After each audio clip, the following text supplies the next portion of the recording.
తెలివైన మగాడు ఎప్పుడూ స్త్రీని ఈ 6 ప్రదేశాలలో ఒంటరిగా వదిలిపెట్టడు. చాణక్యుడు చెప్పిన ఈ 6 విషయాలు స్త్రీల భద్రత మరియు గౌరవాన్ని కాపాడడానికి ఉద్దేశించబడినవి. వీటిని పాటించడం ద్వారా పురుషులు తమ భార్యల పట్ల, తమ ఇంట్లోని స్త్రీల పట్ల బాధ్యతను నిర్వర్తించగలరు మరియు వారిని సురక్షితంగా ఉంచగలరు.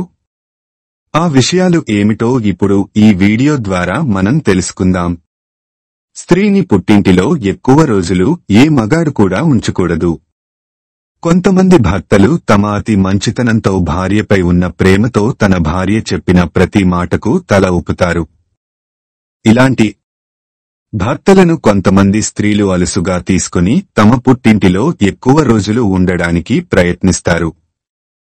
భార్య మాటలు నమ్మి పుట్టింటిలో సీని ఎవరైతే ఎక్కువ రోజులు ఉంచుతారో వారు ఆ తర్వాత భార్య చేత నరకాన్ని ఖచ్చితంగా అనుభవిస్తారు. భార్య ఇలాంటి భర్తను లోకువగా చూస్తుంది. భార్యను ఒంటరిగా ఎక్కడికి పంపకండి.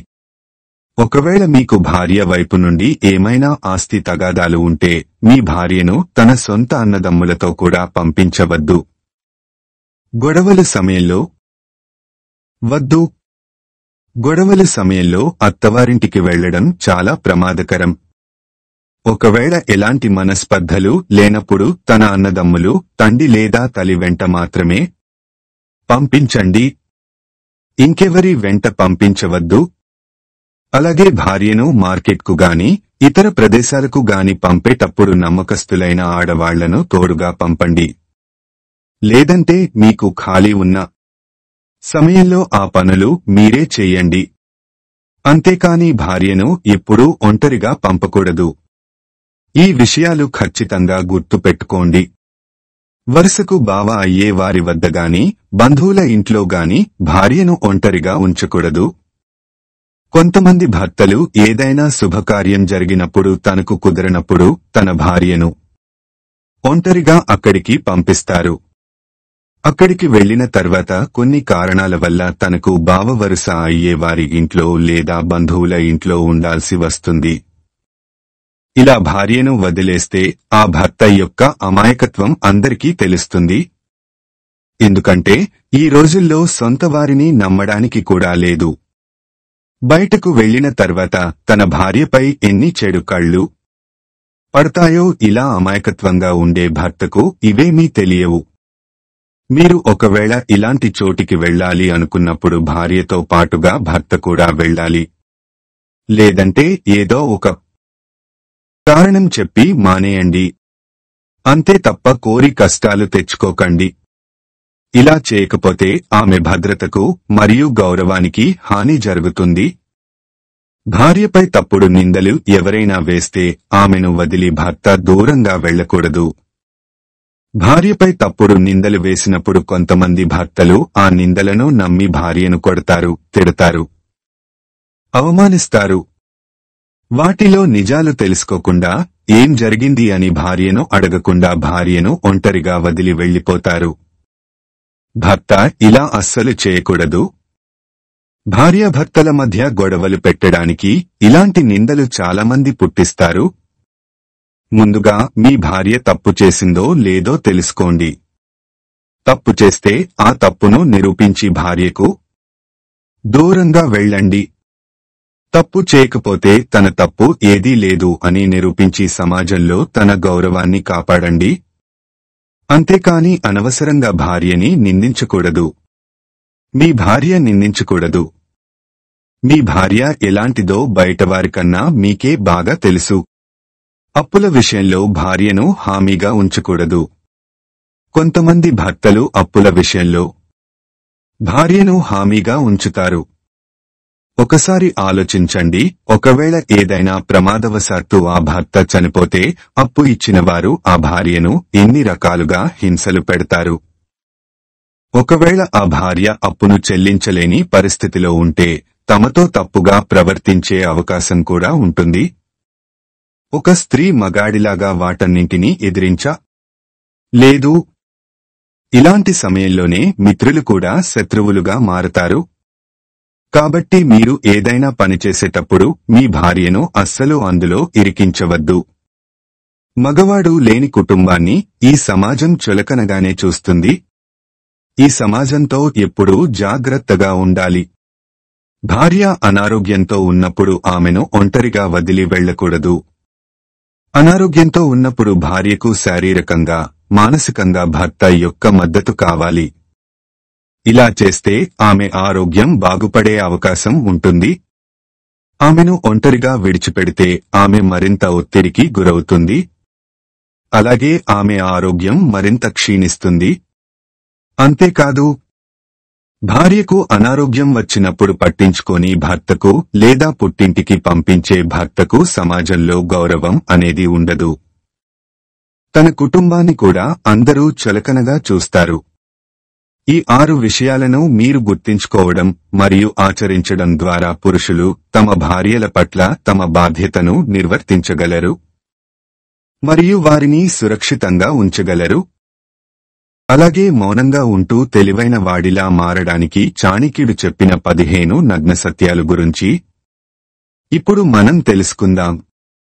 మూర్ఖులతో వాదన చేయకూడదు, ఎందుకంటే అది సమయాన్ని వృధా చేస్తుంది. ఒక మూర్ఖుడిని వీధి కుక్కతో పోల్చుకొని వదిలేయండి, అంతేగాని దాని దగ్గర ఉండి అరవద్దు. ఇది మీ బలహీనతలను అందరికీ తెలిసేలా చేస్తుంది.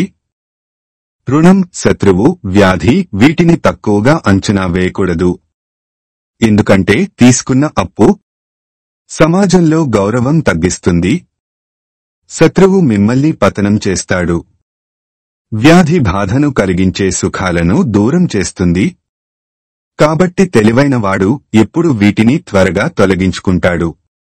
మీరు మాట్లాడుతున్నప్పుడు ఎదురుగా ఉన్న వ్యక్తి అటూ ఇటూ చూస్తుంటే మీ మాటలు అతనికి భారంగా అనిపిస్తున్నాయి అని అర్థం. ఇలాంటి వారికి మీరు చెప్పే మాటపై నమ్మకం లేదు. కాబట్టి ఇలాంటి వారి వద్ద ఎలాంటి సహాయాన్ని అడగవద్దు, ఎందుకంటే వీరు సహాయం చేయరు. తెలివైనవాడు ఎప్పుడూ ఇతరుల తప్పిదాల నుండి జీవిత పాఠాలను నేర్చుకుంటారు. ఎందుకంటే అన్నింటినీ స్వయంగా అనుభవించి నేర్చుకుంటే వారి జీవితకాలం సరిపోదు అని వారికి తెలుసు. అందుకే ఎదుటివారి నుండి చూసి ఎక్కువగా నేర్చుకుంటారు. ఎక్కువ ఆశలు జీవితంలో ఆనందాన్ని దూరం చేస్తాయి. ఆశ లేని జీవితం ఆనందంతో నిండిపోతుంది. కాబట్టి వీరు ఎక్కువగా ఏది ఊహించుకోరు. ఎక్కువ మమకారాలు బాధలను కలిగిస్తాయి, విజయానికి దూరం చేస్తాయి. కాబట్టి ఇలాంటి వారు మనుషులకు దూరంగా ఉంటారు. కలియుగంలో ధనమే నిజమైన బంధుత్వం. మన వద్ద ధనం ఉన్నప్పుడే స్నేహితులు, బంధువులు మన చుట్టూ ఉంటారు. ధనం ఉన్న రోజు తప్పులను కూడా ఒప్పు అని చెబుతుంది ఈ సమాజం. అదే ధనం లేదు అని తెలిసిన రోజు ఒప్పులను కూడా తప్పుగా చూస్తుంది. నమ్మకంతో పనిచేయడం చాలా ముఖ్యము. ఎందుకంటే పూర్తిగా అదృష్టంపైన ఆధారపడడం అనేది తన కాళ్లపై తానే గొడ్డలి వేసుకోవడం వంటిది. అదృష్టంపై ఆధారపడితే పని సరిగ్గా చేయలేరు. కాబట్టి నమ్మకంతో కష్టపడండి, విజయం మీ కాళ్ల వద్దకు వస్తుంది. విద్య అసలైన స్నేహితుడు. విద్య ఉన్న చోటే గౌరవం ఉంటుంది. విద్య లేని వాడికి గౌరవం తక్కువగా ఉంటుంది. శత్రువు బలహీనత తెలియకపోతే అతనితో మిత్రత్వం సాగించాలి. ధనం, శరీరం, బంధాలు తిరిగి పొందవచ్చు, కానీ జీవితాన్ని మాత్రం కోల్పోతే తిరిగి పొందలేం. సింహం నుండి ఒక గొప్ప గుణం నేర్చుకోవాలి. ఏ పనిని చేపట్టిన పూర్తి శ్రద్ధ, ఏకాగ్రతతో చేయాలి. తక్కువ తెలివైన వారిని నమ్మడం పెద్ద పొరపాటు. ఇలాంటి వారికి తెలివితేటలు లేక పనిని సరిగ్గా చేయక నాశనం చేస్తారు. కొంతమంది భర్తలు భార్య ఏ తప్పు చేయకపోయినా తనను కాలి కింద ఒక కుక్కలాగా చూస్తారు. దీనివల్ల తన ఆధిపత్యం పెరిగిందని అనుకుంటారు. ఇలాంటి పనులు వారిలో మూర్ఖత్వాన్ని పెంచుతాయి. అతి కోపం మెదడుకి హానికరం. అత్యంత నిజాయితీ అనేది ప్రమాదకరం. నేరుగా పెరిగిన చెట్లను ముందుగా నరుకుతారు. స్నేహితుడు శత్రువుగా మారాడు అంటే అతనికి మనం చెప్పిన రహస్యాలే కారణం.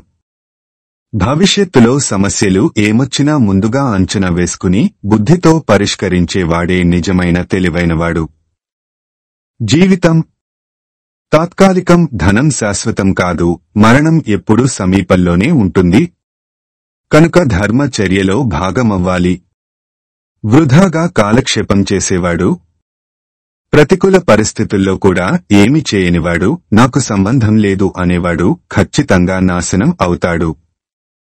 కుటుంబ సభ్యులతో ఎక్కువ అనుబంధం కలిగి ఉండేవాడు భయాన్ని, బాధను తప్పక అనుభవిస్తాడు. ప్రేమగా పలికే మాటల వల్ల ప్రపంచం కూడా మారుతుంది. మధుర భాషణం అనేది ఎప్పుడూ మేలే చేస్తుంది. ఈ వీడియో గనుక మీకు నచ్చినట్టయితే ప్లీజ్ లైక్ చేసి మీ ఫ్రెండ్స్ కి షేర్ చెయ్యండి.